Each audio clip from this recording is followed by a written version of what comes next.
नाशकात भुजबळांना उमेदवारी दिल्यास सकल मराठा समाजाचा त्याला विरोध असेल असं मराठा समाजाने पत्रकार परिषद घेत जाहीर केलंय।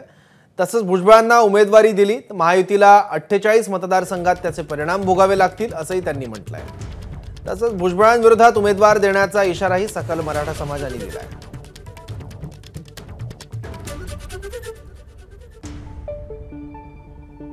एखादा राजकीय नेता जेव्हा एखाद्या समाजावर अत्यंत खालच्या पातळीवर जाऊन टीका टिप्पणी करतो, त्या समाजाला त्याच्या हक्कापासून वंचित ठेवण्याचं काम करतात। अशा व्यक्तीला नाशिक जिल्ह्यातून विरोध असताना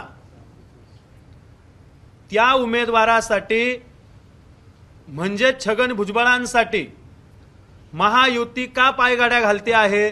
तुम्हाला जर मराठा समाजाविषयी कळवळा असेल तर तुम्ही भुजबळांना उमेदवारी देऊ नका, अन्यथा महाराष्ट्रातल्या 48 मतदारसंघात महायुतीच्या उमेदवारांना याचे परिणाम भोगावे लागतील। एबीपी माझा, उघडा डोळे बघा नीट।